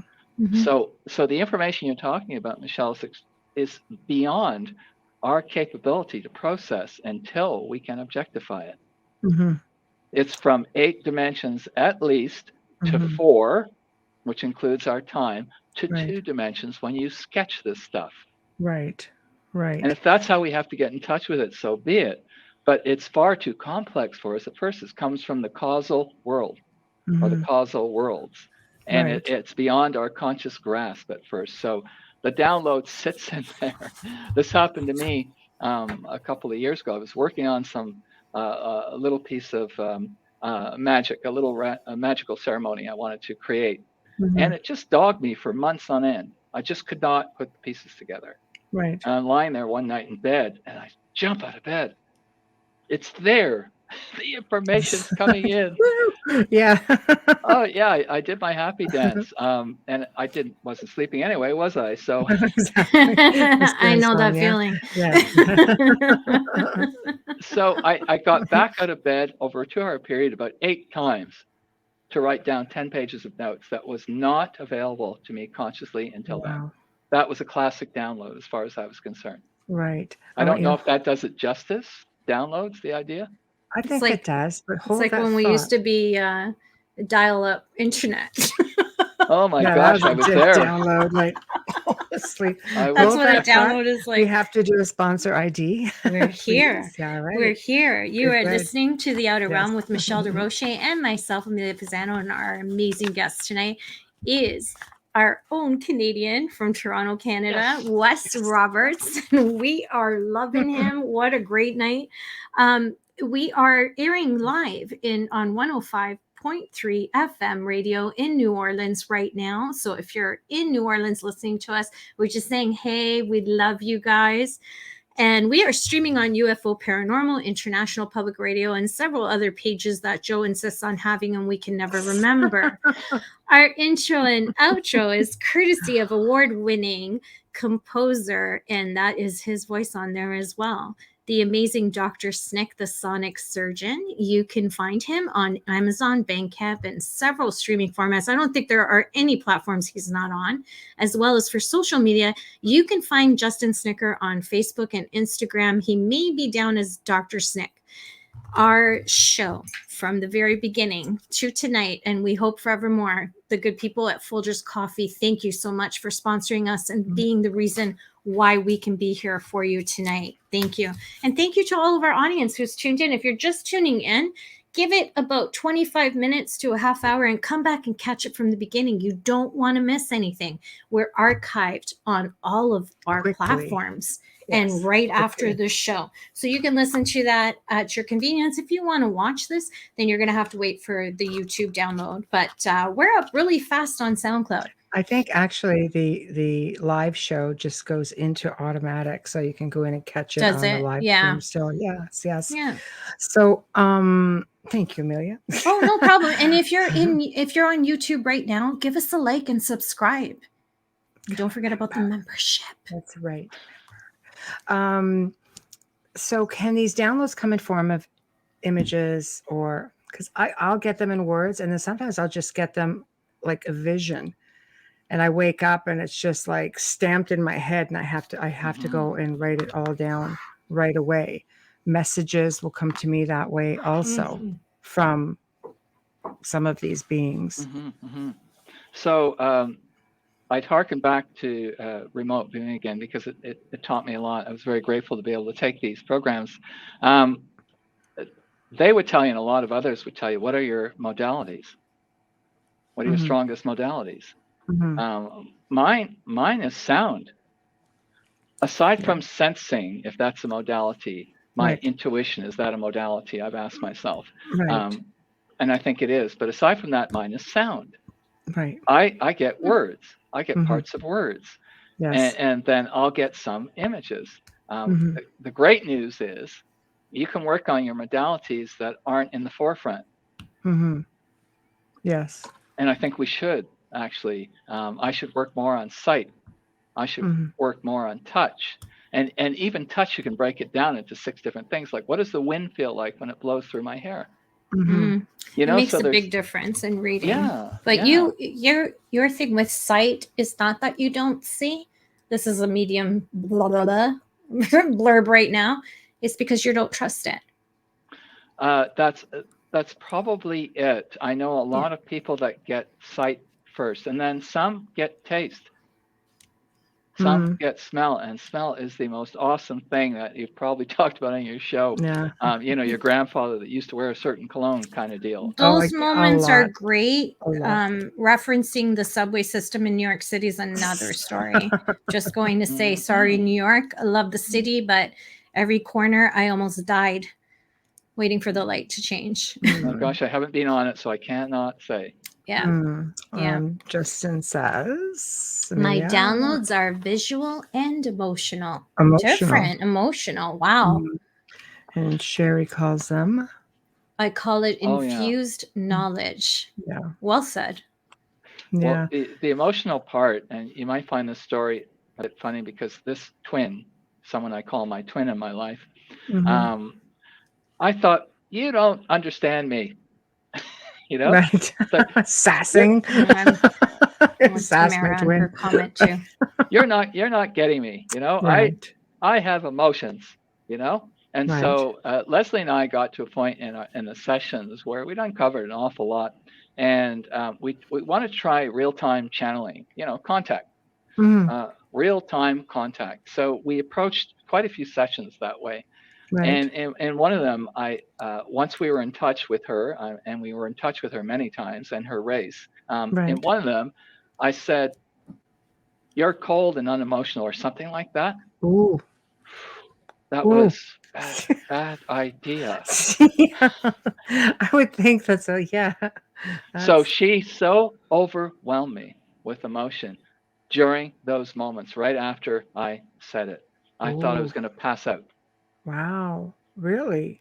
Yes. So there's I thought I was going to become unconscious. The deepest level of hypnosis is when you don't know it's being done, you know, when you're out of it. Level 6, I think it's called. I might be wrong about that. It's 5 or 6 levels deep. But she showed me. She seriously showed me. So hearkening back to something I said earlier, is like, I'm sure I'm not always aware she's around. And she says she's always around. That's interesting. So you're just not aware that she's there. So again, are you looking at like a dimensional thing? Well, can they see through that? Can they, you know, it's like time slips and such. It's just weird how the whole energy of time and space actually works, considering time doesn't actually exist. It only exists because of the clock that we see on the wall. You know, it doesn't really exist. No. Maybe we're the ones who are veiled, and they just pull back the curtain. They have fantastic ability, some of them, to punch through several dimensions, not without an energy drain, at least in the case of my twin. But she has told me, and this comes out in both books, I think, that I'm never not there. I'm always there. And it's like, well, sit on the couch. I mean, I get like that. I get so frustrated that it's like, no, never will. Right. She doesn't need to sit. No. Well, she wants to meet me halfway, and my half apparently is not a half yet. And how long has she been with you? Do you know? Are you aware? Or is this a past life thing, or is this just presently? I can't say for sure if she was in the inner life scenario, but she's been with me since I was 3 or 4 years old. Wow. That is fascinating. Would you consider yourself, I mean, maybe you're a hybrid if she's been with you from that age? Some people would call me something a lot different than that, and it wouldn't be pleasant. But terrible. That's because he gives grades at work. That's why. Nobody really knows him except for that red mark on their paper, and they're like, "What the?" The professor is in the house. Very pleasant, amazing man. Yeah. Right. But the thought has crossed my mind. I wish I could say. I mean, there is this woman. I don't know if she's still alive, that wrote a book based on interviews with 6 or 8 hybrids. Right. Do you know that one? I wish I knew the title. Sorry. That many? 6 or 8. Oh my gosh! How do you know them all? There's all kinds She of presented hybrids. at there's an auditorium you can rent at the University of Toronto. Yes. And so she presented there. Leslie helped put all this together, and some others helped put it together. Wow. And she was talking about the hybrids, and she's seen them change before her very eyes. Wow. There were 6 or 8 different ones. And it's like, whoa. And so if I'm a hybrid, I just want to stay at a certain age, which isn't my current age. It's an age 20 years ago I'd like to stay at. Sure, don't we all? Just saying out to the universe. We had a lot of fun in the 80s. Well, I'm wondering if all hybrids can change. I believe that when you the essence, when you sleep at night, everybody thinks you just, mind you guys, because you just don't get the chance to leave the body. You're just kind of stuck in one sort of suspended state. But technically, it's like sleeping in your car in the garage. When most people go to sleep, my hours are short, but at least they're sound when they are. But I believe we travel. I believe the essence can leave. I believe whether they're taking them or whether you're just going off to work and getting out of the car and whatever it is. I don't think that we're limited to being stuck in this body. So to see a hybrid, like when you say changing, that's fascinating to me that's a thing. Well, it's a thing from a different lore. Yeah, well, it is. There's shape-shifting. There's lycanthropic beings. Or giving you the illusion, or presenting to you, projecting what they want you to see, maybe. Certainly aliens do that a lot, especially if they don't want to frighten you. And in a lot of cases, they do not want to frighten you. Right. I had an experience where in real life, I had pneumonia. I used to get pneumonia all the time. I do not now, but I used to get it all the time. And one of them was pretty bad. And there was a scene with a doctor. And I was in a small examination room. And he passed either his hand-like things or a machine right through my chest. And I got better. So they healed you. I wanted to bring that up earlier, and I thought, well, I wonder if it will come up, but I wonder if any others have talked about healing, because why would they bother? Well, I could introduce you to, someone who basically was cured of cancer many times. This is something that they do. I mean, Dolly's not in the chat room tonight, but her people cured her gibbon. Oh my gosh! Yeah, I've heard fix my gibbon, and they did. They came and they took her little monkey and they actually made it better. Like they definitely do that. I remember reading something back. I think it was in like the 60s or 70s, where a man encountered extraterrestrial beings in a forest, and they left behind certain things, and they knew that he would take it. And it was like this elixir of sorts. And he went on to, it cured people, and he created a pharmaceutical company just from this elixir. So they're was that Serpent in the Rainbow? Was that from that? I don't know if they can make a movie from it. I don't know. Wade but somebody that could be him. I have the information. I'm happy to dig it up. Just and curious. Send it to you. Just curious. Yes. Yes. I don't have it off the top of my head, but I thought this is fascinating. So they put your scenario, and what brought it to mind was your scenario. The scenarios. They set him up. They put him in there, and they created this.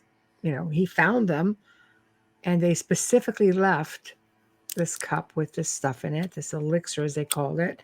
And I think there was a ring, and there was just these little strange bubbles. And then they took off, and they just leave it. And I'm thinking I'm the strange bubbles. Yeah, strange bubbles. Yeah, you're my bubbles, not a bubble. But it's just like you're dealing with these advanced beings. I hardly think they just forgot them. I doubt it seriously. So they try and set it up so we'll buy it, in my opinion. Yes. Like, Wes, would you buy this? You're in an examination room, and the doctor's clothes don't fit right. Like the pants don't go down far enough. Come on. That's true. And the hands are about this far out of the thing. So it's just kind of a bad C movie. Never mind a B movie. Haven't been to the dry cleaners. Right. Can I just ask you a question? Can we just rewind just a little bit? Thank you, Wes. Yeah. The insomnia. When did it begin? It began in adult life for sure. I'm going to say it coincides closely to my first recalled experience in the 1980s. Oh, I got goosebumps. Because I haven't always had insomnia. I've always been able to go on minimal sleep, but now I can't even do that. And now I'm insomniac and anxious and angry. Lots of angry bubbles, but seriously, you can't even say bubbles in an angry voice. No, you can't. No, and it's just that's why I was curious to ask you is if it does coincide with anything, because insomnia comes from disturbances within us. It's either a hormone thing for some women, and then it's a deep issue, which is why Leslie needs to be visited by me.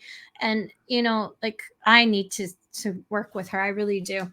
But I was just curious. It continued from there. It just was ever present. Oh my gosh. It just, in the 90s and 2000s, I was deeply disturbed because I'm a college person, a college prof, and I had to be in front of people a couple of times a week for a few hours. And you have to carry the class in a way. As a presenter, you both know that.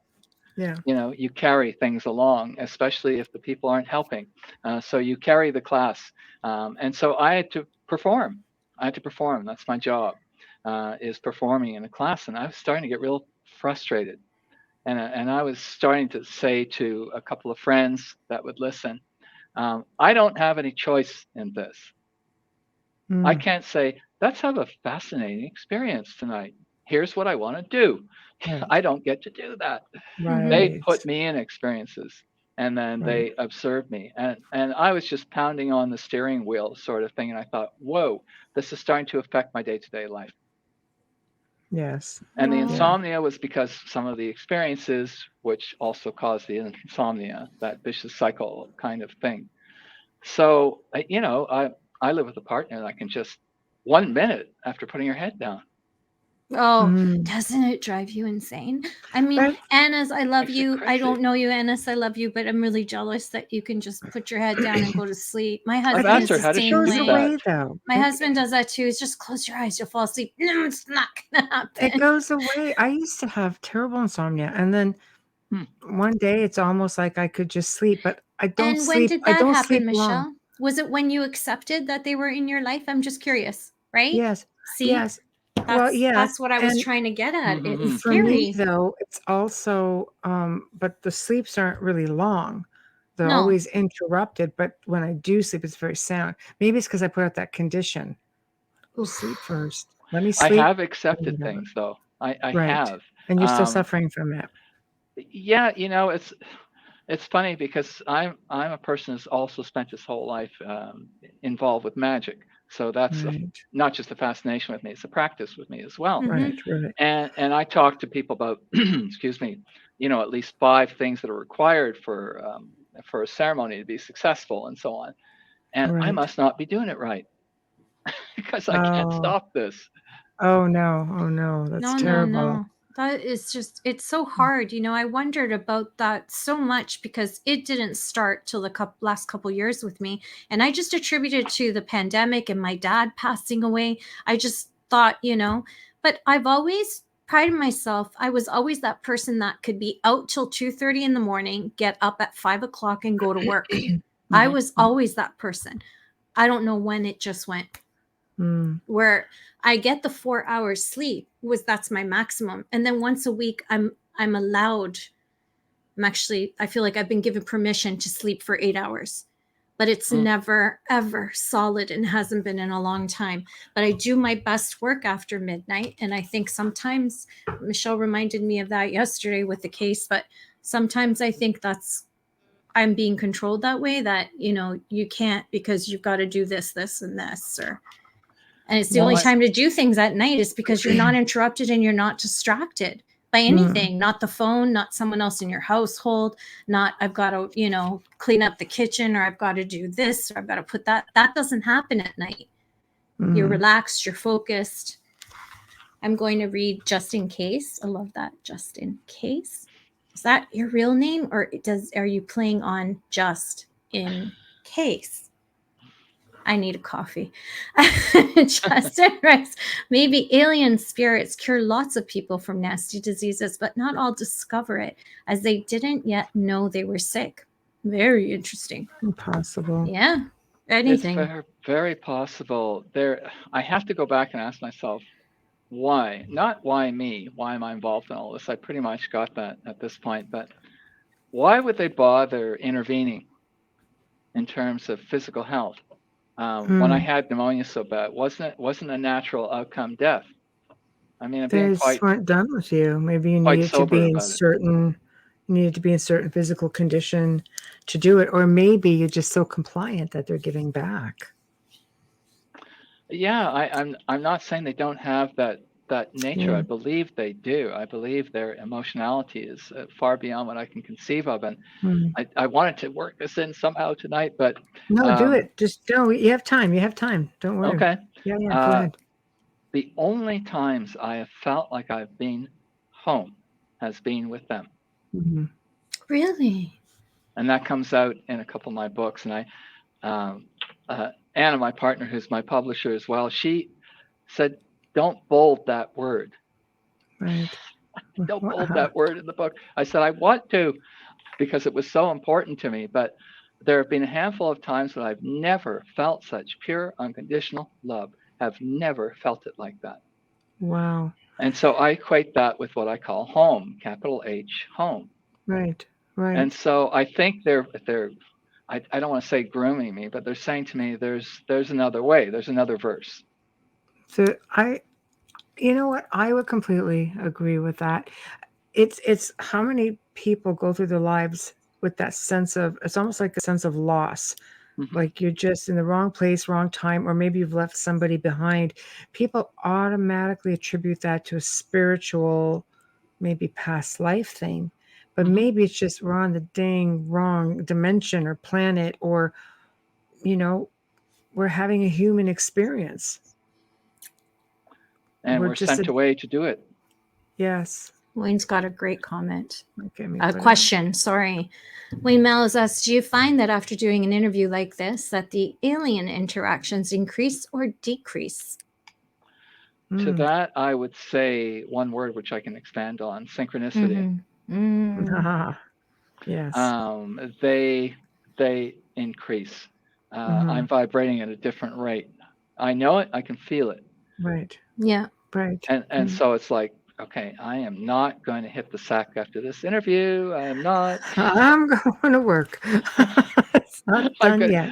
I'm going to be up. You I'm and me be both, waiting. Wes. You and me both. Yeah. But they engender other experiences, and I think even talking about them. You've given me this chance to be here tonight. Oh, it's our pleasure. Oh my gosh, it's an honor for us. Yes. It's going to ensure that more of the same happens. And, Leslie will say to me she wants to get me back in the chair. Well, you're welcome. You and Michelle should connect tomorrow morning around 11 and just see how each of you made it through the night. I'm just saying. I'm just saying you should compare notes, and see if your experiences were increased for both of you. Mm-hmm. I'm good with that. Once I found out, this is part of who I am and what I do and what I'm supposed to be doing. And I get criticized by some close friends who are nervous for me. They think, do not be so wide open. Really? So they're fearful for you, or maybe it's really they're fearful for themselves. I can't say I know where it comes from. That's a good point. Right. But they say you're too vulnerable. And it's like, then that sounds protective. Yeah. It is. Yeah, I have to agree with that. It's like, don't just keep the gates open, right. and I tend to just keep them open. It's like, I don't know how long I'm going to be around, come, let's have more. Right. Do you feel that we're coming to a pinnacle in this time, place? We'll call it disclosure. I believe, like I said, they've been here all along. I mean, you can go back and read many ancient texts, and many of the ancient peoples had an amazing amount of accounts of dealing with people from what they call the stars, or the Hopi people will say from the earth. They revered them, they emulated them, they learned from them. And then somewhere along the line, everything changed, and we were taught to fear them. Do you think we're coming back to that point where maybe we shouldn't be fearing them? We should embrace experiences. And do you think that they're going to disclose maybe a little more fully? I think a disclosure is underway, but it's being meted out very slowly, very paced. The Air Force footage, for instance, that became available recently.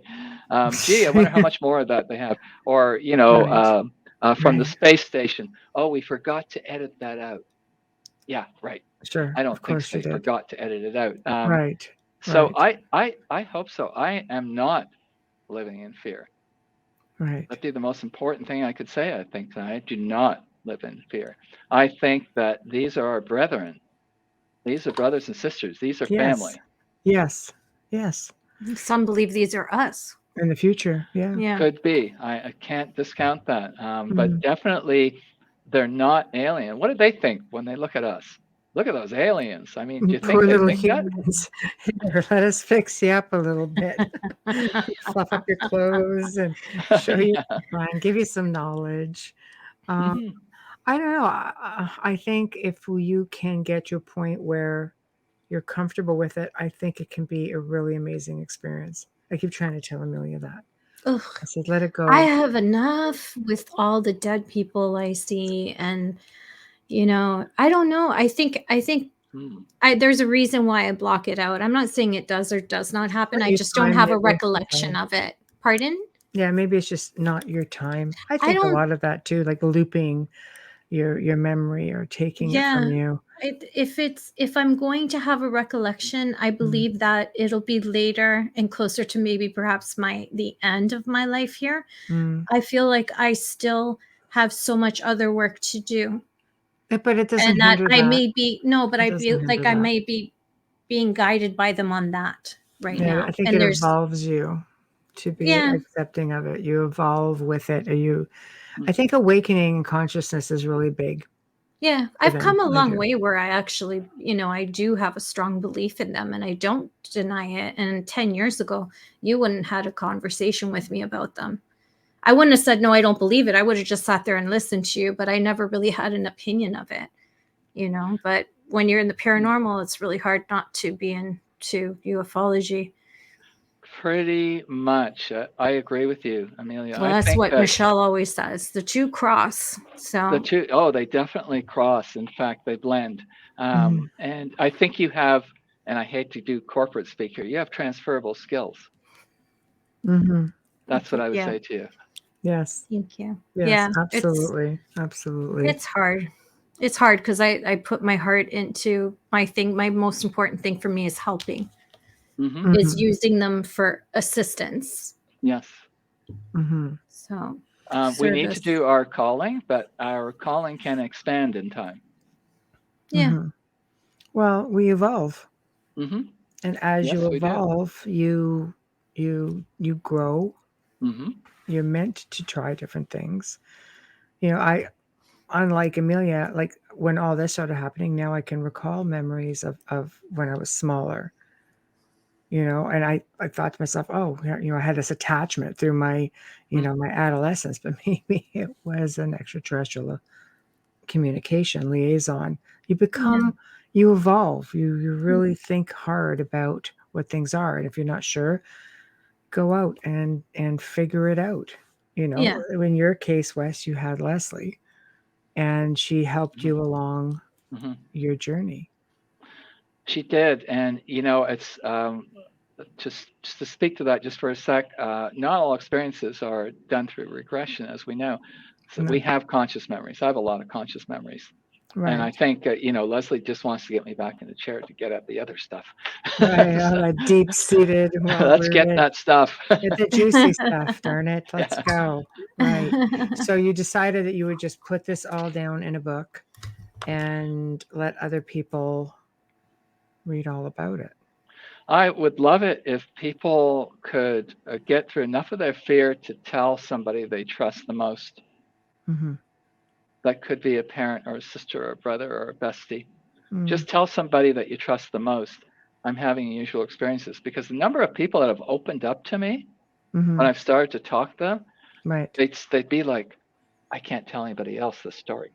It's so funny. You know how that goes? Well, they have trust in you because you've experienced it. I blabbered off in front of like 2 million people. Just like, you know, hey, there it is. It's a thing. Embrace it or don't embrace it. But this is, you know, I think when you're in the public, you have an obligation to, you know, to pay it forward and you give the information. This show is about learning.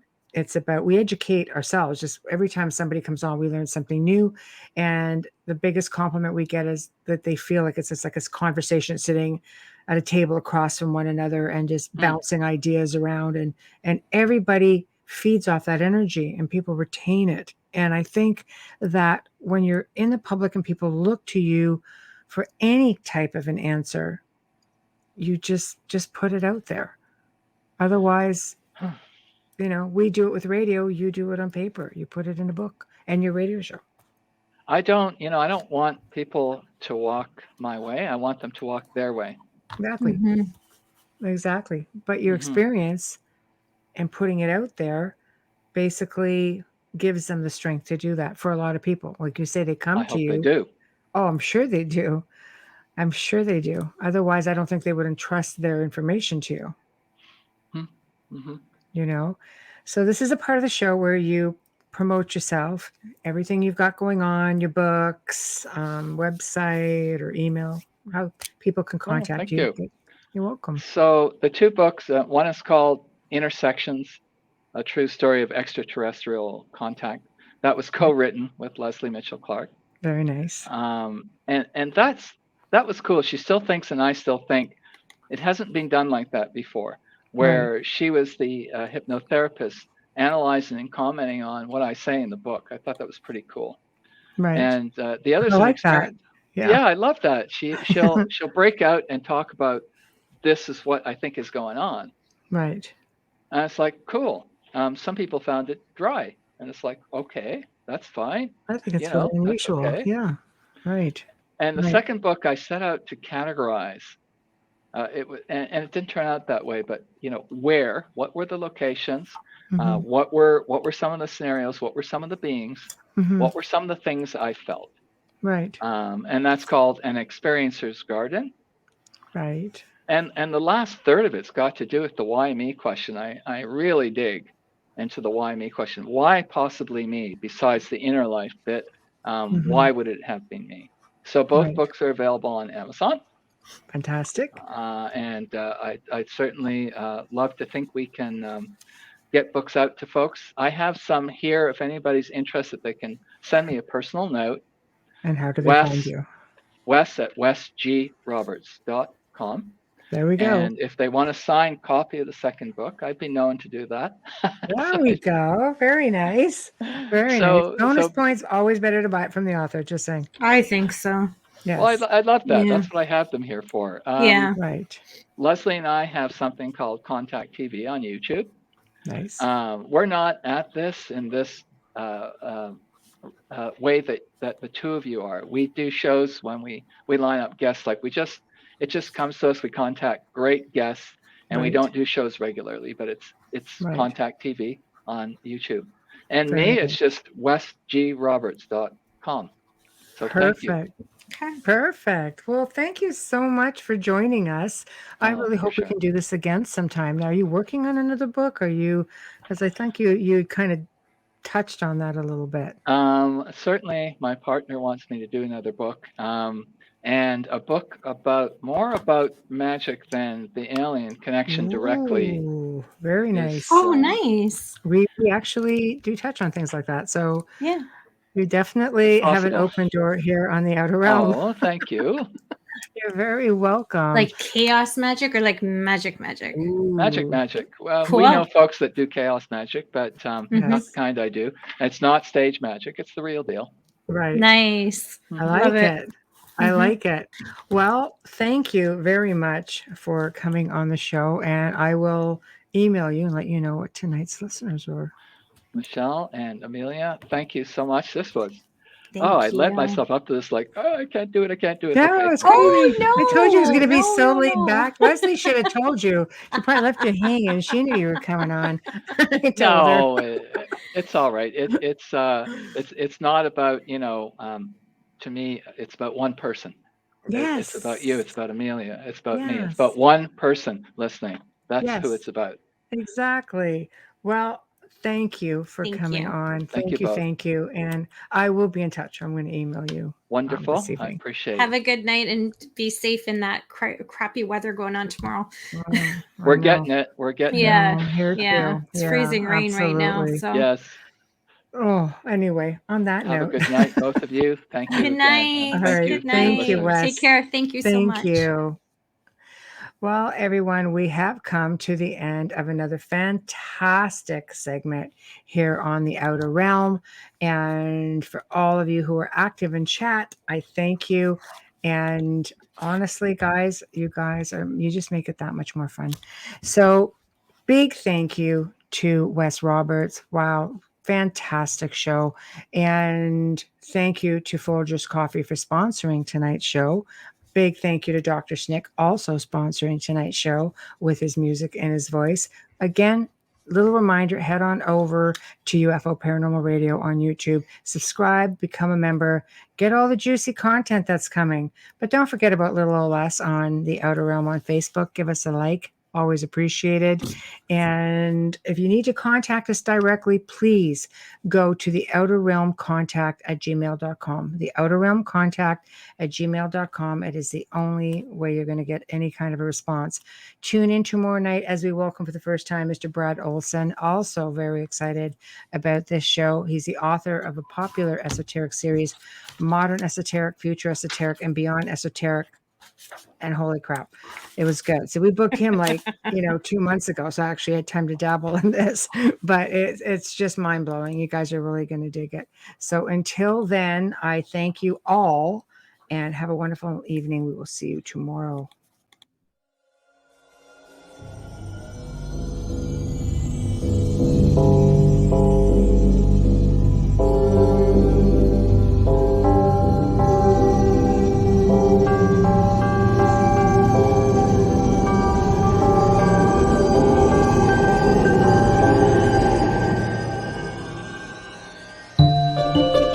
You have been listening to The Outer Realm with Michelle DeRoche and Amelia Pisano.